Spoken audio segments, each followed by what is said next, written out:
গত বছর দাম ভালো পাওয়ায় পেঁয়াজ চাষে আগ্রহ বাড়ছে ফরিদপুরের কৃষকদের। ক্ষেত পরিচর্যায় ব্যস্ত সময় পার করেছেন কৃষক। এ বিষয়ে বিস্তারিত জানিয়েছেন ফরিদপুর সহকর্মী খায়রুজ্জামান সোহাগ।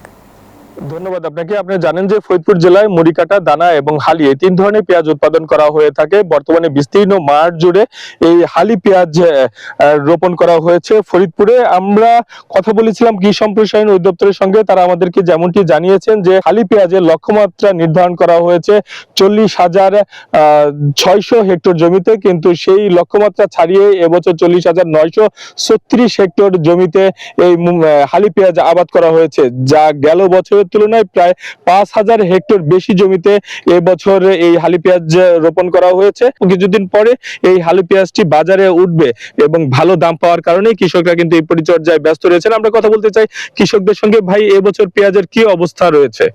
সারের দাম অতিরিক্ত, তাও আমরা লাগাইছি একটা আশা কইরা, যখন পেস্ট উঠাব সরকার যাতে বাইরে থেকে পেস্ট আমদানি না করে, এটাই সরকারের কাছে। ধন্যবাদ আপনাকে। আপনারা শুনতে পাচ্ছিলেন যারা কৃষক রয়েছেন তারা বলছিলেন যে তারা যখন এই পেঁয়াজটি ঘরে তোলা শুরু করেন তখন কিন্তু এই বিদেশ থেকে সরকার পেঁয়াজ আমদানি করে এবং কৃষকরা লোকসানের মধ্যে পড়ে। তারা বলছিলেন যে এবছর যেন বিদেশ থেকে পেঁয়াজ আমদানি না করে, সেই ক্ষেত্রে তারা কিন্তু এই পেঁয়াজ বিক্রি করে তারা লাভবান হতে পারবেন। তো এই ছিল আমার কাছে হালি পেঁয়াজ আবাদের সর্বশেষ সংবাদ। ফিরবো স্টুডিওতে আপনার কাছে।